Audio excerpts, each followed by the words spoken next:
Hello students, myself Dr. Rajeshwari HV, working as an assistant professor in chemistry, JSS Arts, Science and Commerce College, Gokak.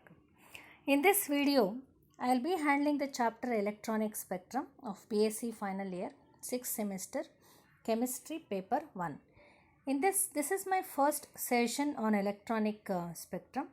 In this session, I will be handling the topic concept of potential energy curves for bonding and antibonding orbital. So before we understand the topic, let me give some introduction and let us know the meaning of electronic spectrum. The study of electronic spectra involves the transition of electrons between the electronic energy levels. Now, what is the meaning of transition of electrons? That is the movement or the jumping of electrons from lower energy level to higher energy level by the absorption of electromagnetic radiation is known as transition of electrons. And the transition electronic spectroscopy has the high energy change, and this because this transition requires high energy, because the energy difference between the electronic energy levels is more. If E1 is the ground state and E2 is the excited state, the electronic energy states, the energy gap is more and energy required is also more. The electromagnetic radiation of visible and ultraviolet radiations are required for the transition of electrons between the electronic states. Now with this, let us define what is an electromagnetic spectrum. Now, the spectrum which arises due to the transition of electrons from one energy level to another by absorption of radiation falling in the visible and UV region of electromagnetic spectrum is known as electronic spectrum. Electronic spectrum is usually the complex. We can understand with the help of Born-Oppenheimer approximation. When an isolated atom in a space has different forms of motion like translational motion, rotational motion, vibrational and electronic excitation. And all these types of motion will have its own energy and it is independent of the another. The electronic spectra is usually complex because it is also accompanied by simultaneous translational, vibrational and rotational transitions. And even we can say that electronic spectra have vibrational fine structure and rotational fine structure. And this complexity in electronic spectra can be explained with the help of Born-Oppenheimer approximation. The total energy of the molecule is sum of the translational, rotational, vibrational and electronic excitation according to Born-Oppenheimer approximation. So this can be better understood with the help of energy level diagram. So these are the electronic state, the ground state, electronic state, and this is excited state, electronic state. And the big arrow mark represents the electronic transition, and this shows that the electronic transition requires more energy because the energy difference between electronic levels is also more. Well, in turn, the electronic energy levels are separated using the vibrational energy levels, where V represents the vibrational energy level, and the spacing between the vibrational energy levels is still less.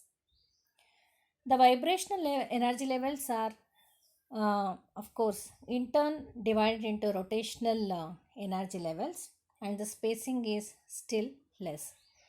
Through this, what we can understand is, if you supply enough energy for an electronic transition to happen, it is also accompanied by the vibrational and rotational transitions, because the energy required for rotation and vibration is less than electronic excitation. Now, according to Born-Oppenheimer approximation, the separation between the electronic energy levels is usually much larger than those between the vibrational energy levels, which is in turn larger than those of rotational energy levels.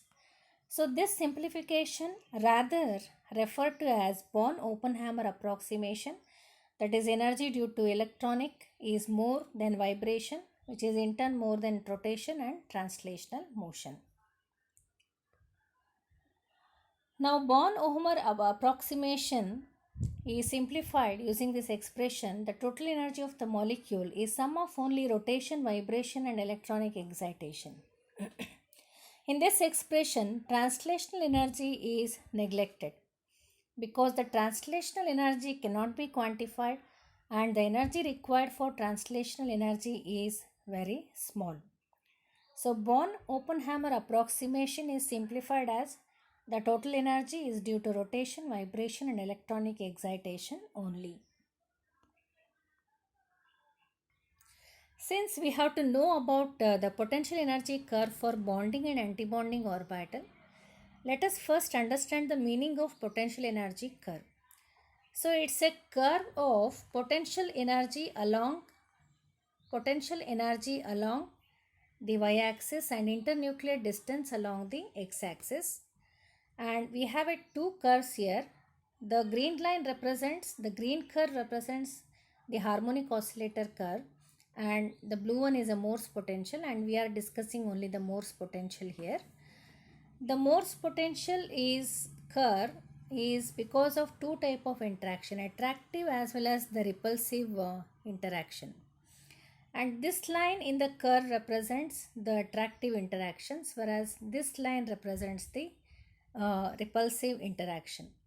And the potential energy curve, we have a horizontal lines, and horizontal line represents the vibrational energy levels, that is V0, V1, V2, V3, V4 up to V6.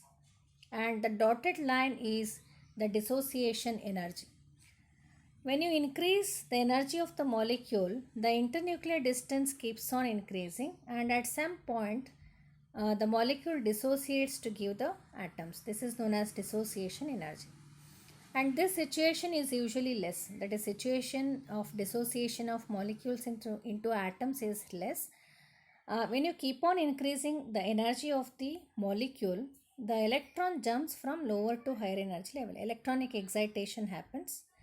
And if the molecule has the sufficient energy, then only there is dissociation of the molecules to give the atoms. So well students, we have understood all the basic concepts. Now let us know what is linear combination of atomic orbitals. Well, we know that when two atomic orbitals combine, it leads to the molecular orbitals, equal number of molecular orbitals. If two atomic orbitals are combining, there is two molecular orbitals. So let us take an example, that is formation of hydrogen molecule. The atomic orbitals of hydrogen is represented using the symbol psi subscript 1s for 1s orbital, and the atomic number of hydrogen being 1. It has one atomic orbital with one electron, 1s1. We have taken two atomic orbitals, 1s and 1s. When two atomic orbitals undergo an additive interference, when they add, if two wave functions traveling in the same direction will overlap, it leads to additive interference, and this results in the formation of bonding molecular orbital with less energy. Whereas if two atomic orbitals undergo subtractive interference, then this results in the formation of antibonding orbitals with more energy. And in case of bonding molecular orbital, the electron density in between the nucleus is more. You can see here the electron density is more. Whereas in case of antibonding molecular orbital, the electron density is less towards the nucleus. There is formation of nodal plane as at the center. The electron density is moving away from the nucleus. Now with this basic information, let us go to the topic, the concept of potential energy curves for bonding and antibonding orbital. Bonding molecular orbital is formed by the additive overlap of atomic orbitals. So this we have understood from linear combination of atomic orbitals theory. If psi subscript A and psi subscript B are atomic orbitals, we can add psi A plus psi B because there is addition of atomic orbital in case of bonding molecular orbital. Square the expression. Since A plus B the whole square is equal to A square plus B square plus 2AB, then we can write the psi square of MO, that is molecular orbital, is greater than the atomic orbitals because electron density in case of bonding molecular orbital is more compared to an individual atomic orbitals. And in case of antibonding orbital is formed by subtractive overlap of atomic orbitals. If psi subscript A and psi subscript B are atomic orbitals, so we are subtracting psi A minus psi B because there is subtractive overlap in case of antibonding orbitals. Square the expression. Then A minus B the whole square is equal to A square plus B square minus 2AB. Expand the equation. And psi square of molecular orbital is less than electron density of molecular orbital. In case of antibonding molecular orbital, electron density is less than the atomic orbitals. Electron density is moving away from the nucleus and there is more repulsive interaction than attractive interaction. So with this, let us represent the potential energy diagram for bonding and antibonding. So a potential energy diagram is nothing but potential energy written along the y-axis and internuclear distance along the x-axis.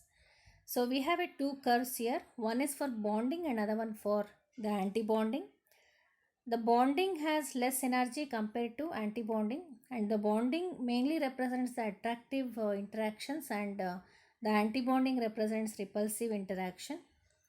So R0 is internuclear distance and a dotted line represents the dissociation energy, and we have the horizontal lines in the potential energy diagram which represents the vibrational energy levels. And if you increase the energy of the molecule, the vibrational energy of the molecule, then the internuclear distance also increases, and when the molecule reaches to high energy, the electron jumps from the bonding to antibonding orbital. And if our molecule possesses enough energy, it may undergo dissociation. Dissociation is not a regular context. So if you increase the energy of the molecule, the electron jumps from the lower energy to higher energy level. Bonding is lower energy level and antibonding is higher energy level. So students, with this we have understood the concept of potential energy curves for bonding and antibonding orbital. And in the next video, let us know about the quantitative analysis of selection rules. Thank you.